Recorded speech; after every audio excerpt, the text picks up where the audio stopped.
Welcome back to Political Misfits on Radio Sputnik, where we bring you news, politics, and culture without the red and blue treatment. I'm Michelle Witte. I am here with John Kiriakou, and I read today a pretty depressing story in the Wall Street Journal on Gen Xers beginning to retire. The oldest members of that cohort are turning 60 this year or next year. This is the generation that got to be guinea pigs for the great 401k experiment. And according to the Journal, many can't afford to stop working anytime soon. By some measures, Gen Xers are worse off financially than their baby boomer predecessors. The median household net worth of Gen Xers between 45 and 50 years old was about $250,000 in 2022, about 7% lower than that of baby boomers at the same age in 2007. That's according to Federal Reserve data. That was the only age group that experienced a drop in median wealth over that 15-year period. Gen X is also the generation that got the 2008 financial crisis in the beginning or middle of their careers. They're a generation with children who might not be able to afford to leave home and who are now caring for parents who might themselves still have student loan debt. They also undoubtedly have them debt themselves. And they were also the first generation who were mostly expected to figure out their retirement on their own. And again, according to the Journal, Gen Xers between 45 and 50 years old had a median account balance of roughly $60,000 in retirement plans at Vanguard Group in 2023. $60,000 is not enough money to retire on. That's, I guess, okay if you're 45, less good if you're 54.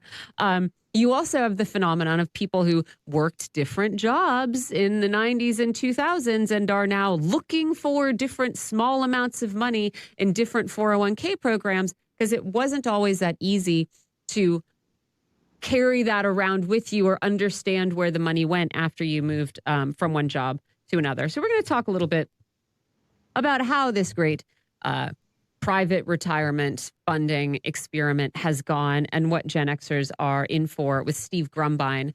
He's founder and CEO of the nonprofits Real Progressives and Real Progress in Action. He hosts the podcast Macro and Cheese. Thanks for joining us, Steve. Hey, thanks for having me on. So this was a sad story. You want to give us a little more analysis of how you think Gen X has been treated by this great 401k experiment and basically the financialization of our economy?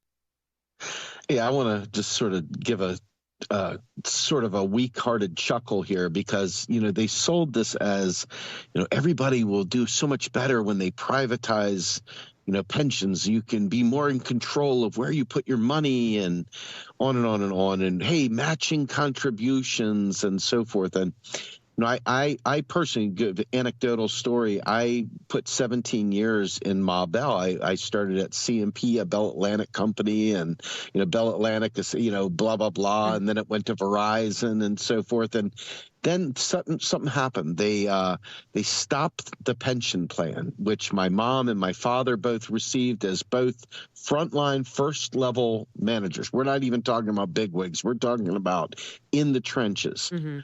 They both got money to live on. They both had health benefits to live on to the end. They were given a package that exceeded any kind of monthly stipend. And they also were able to take that money and turn it into investments and so forth and live the rest of their lives without having to work once they had actually retired. Today, I was just on the phone with my broker. And my 401k broker, and he's like, "How old are you, Mr. Grumbine?" I said, "I'm 55. He goes, "Ooh." Oh, no. There seems to be a gap here between you because most people would retire, we're targeting at age 67. But, and he starts hedging and I'm like, "But what?" He's like, "But, at this point in time, I don't know if you are set to be able to make that jump." And so that kind of lit a fire under me. And then all of a sudden I get a call from you guys say, "Hey, can you come on and talk about this?" And I was like, wow, the timing couldn't be better because this is a brutal thing. Mm-hmm. Those pension plans that you got from your private employer or from the state, those pensions were guaranteed. Those pensions had more than just money. They had other benefits like, health care tied to it, and you name it. And since we don't have health care in this country, those Cadillac plans that you got as a retiree were considered good as gold. They were really, really important to have. And all of that is gone. And the old days, my father retired. He got 30 plus years at Ma Bell. My mother, she retired. She got her pension, you name it. They never had to change jobs. They didn't have to worry about where their money went afterwards. Just like every other thing, just like a stinking UBI. The idea of us having our own pension plans puts all the responsibility to make all the right decisions on regular Jane and Joe public, many of which have absolutely zero training, zero understanding, and with a volatile market, it puts all the onus on the family to try to do all these things that you used to be able to count on. And in the security of knowing it's coming in and knowing that you have enough to survive on was the things that made people very loyal to their companies and made them work hard. And so that's gone now. Yeah, and I mean, it's discussed as sort of, as you say, like freedom, right? You can choose, you can be independent, you can make your own decisions, et cetera, et cetera. It's really just giving you another job. Now you have the part-time job of being a financial advisor. Now you have the part-time job of being an office assistant. It's not any kind of freedom. And yeah, when you talk about the investments of some of these programs. I mean, I think a couple of years ago we were talking about the Canadian Teachers Pensions Fund going all in on cryptocurrency. I mean, that sort of goes along with it. I think a lot of people saw in 2008 and 2009 and also again in 2020 that your 401k can disappear pretty fast if the market takes a downturn, and if you've just been sort of funneling your money into the stock market. Absolutely. And let's take a look. Most people think that they're going to live off of Social Security. They've paid into it, blah blah blah. Okay. But if you make, and folks, I know that this is a number that many won't achieve and many will blow it away. Okay. But it's just a number for purposes of making this point. But if you make $100,000 a year when you retire, which is not a huge amount of money in today's economy, it may feel like that for people that don't make it, but for most that have different circumstances, $100,000 after you've worked your life to build skills and so forth, it only nets you from Social Security about $2,000 a month. Yeah. If you can live on $2,000 a month, great. I guess they're assuming you'll have a reverse mortgage on your home, sell off your house, whatever, and live La Vida Loco on that little minimalist payment from Social Security. But when my broker looked at my stuff, he said, Steve, we're going to have to make some different choices. I'm like, I'm terrified. I know macroeconomics like the back of my hand. But when it comes to investing, I don't know. I don't know what to invest. People make entire careers doing that. You know what I mean? I don't want to have to do that in order to not be driving for a rideshare program when I'm 75 years old. I don't want to have to know that, and it is not liberating to be required to know that. Exactly. And, the more you think about it, right, I put this, I can't, I'm one of these people that cannot isolate a situation because I see them as systems. I'm a systems thinker, okay? And this concept of privatizing outcomes by giving you are now in control, you are this sales pitch, right? It is all about a neoliberal playbook because before, our government would backstop these things. I mean, we had, government pension plans, and you see the state pensions, and people were desperate to get a state job because they wanted their state pension. And now, the volatility of this whole thing is ridiculous. One day, you could be, sitting on 20,000 in your 401k, and the next day, somehow or another, the world blew up, and you end up with 50,000. Oh my God! Look, it's raining money. Yeah. What am I doing? But that's not typical. In fact, what's more typical is that you didn't make the right call. And yes, within these 401k plans, they are kind of a balance of risk. Hey, I'm risk averse, so they'll put money into bonds. I'm willing to take as much risk as I can stomach, and that okay, we'll throw you in speculative stocks, whatever. But at the end of the day, most people aren't staying in their jobs forever, so they're cashing out their savings, their 401ks, or they're taking loans against it to survive, to cover bills for other things. And on one hand, it's like, oh, thank God I had that. But on the other hand, when you get to the finish line and you're like, oh my God, I can barely walk, I'm tired, I want to just sort of not kill myself anymore, I want to be able to live. And you're like, yeah, but there's just not enough money for you to live. You got to sell. You got to walk away from everything you work for. It's not like you're cruising into retirement. You're literally like crash landing into retirement. And I think the average person doesn't have nearly the amount. I think they recommend you have 6 months living expenses minimum saved up, or six times. And I think it's 6 times your yearly salary for retirement. Insane. By the time you're 60. 0% chance I have that. Like 0.0. Yes. A Blutarsky level, right? We're going full Animal House with that. I mean, it's that. And the question also is, I mean, we're talking about a whole generation.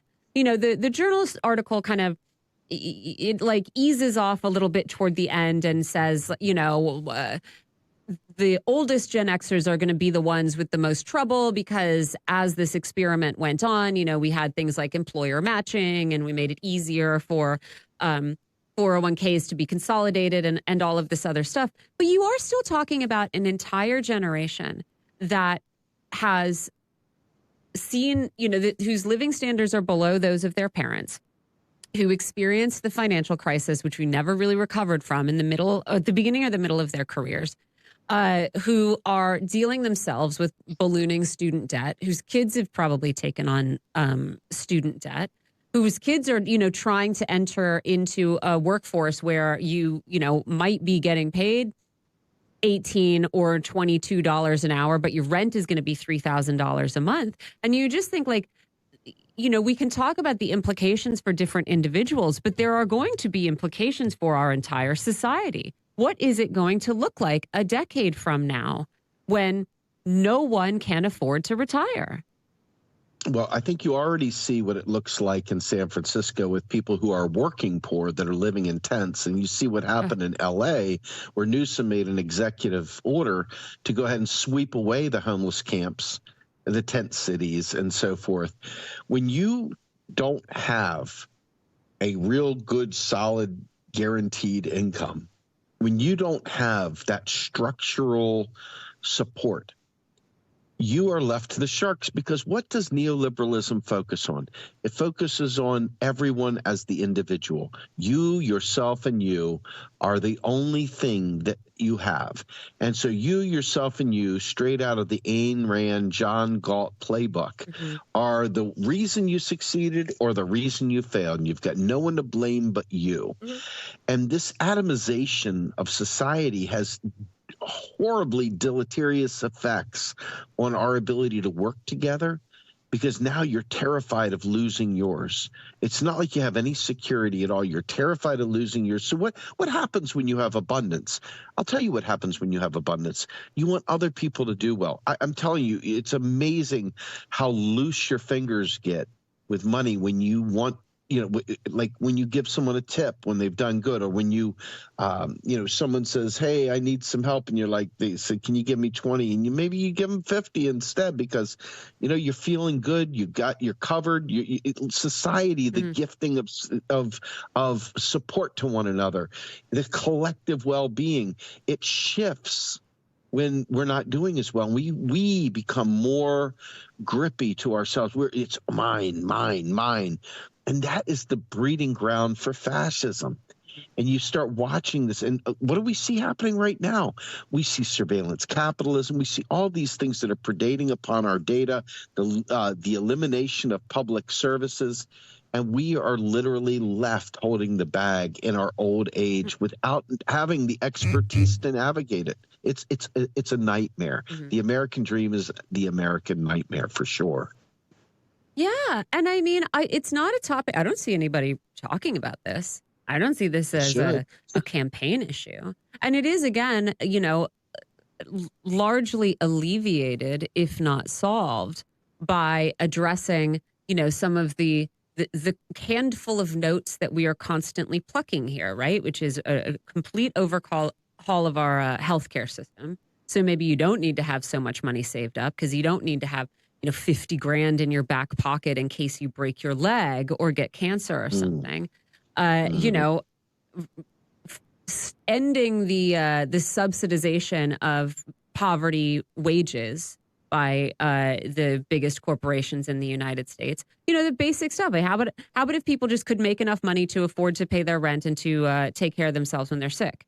But we'll find all of these different workarounds. I mean, I know where we're going in 15 years. It's the Amazon old folks home.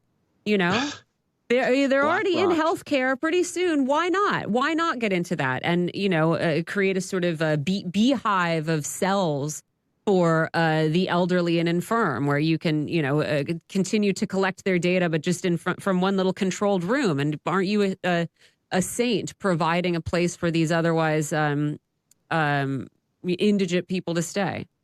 Absolutely. Let me just finish with this. I want to make this point. This is super important. Our government has the ability to make every single human being whole, to subsidize or pay outright whatever it needs to make Social Security fully funded and with a cost of living adjustment that makes everybody live life with dignity. There's literally nothing preventing it other than one line in the Social Security law, which says that the trust funds have the authority to make payments. They don't make payments. The Treasury makes payments. Mm-hmm. But the trust funds, which are just a spreadsheet, they have the authority to authorize those payments. So ultimately, everybody, there's nothing preventing the federal government from saying retirement, every person gets $6,000 monthly stipend plus free health care plus whatever, mass transit, you name it. There's literally not a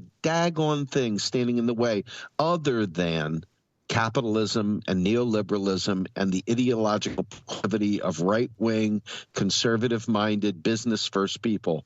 And the powers that be want it this way.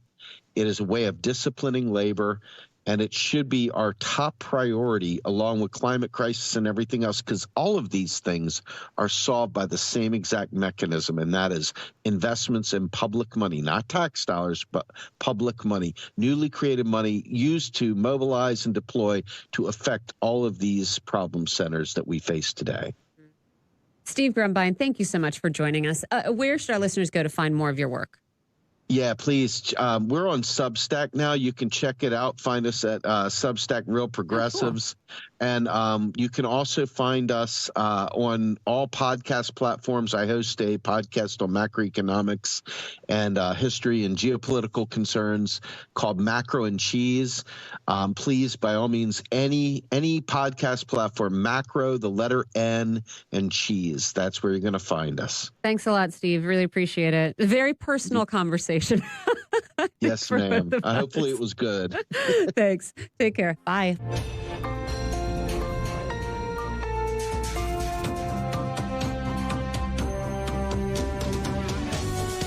You're listening to Radio Sputnik.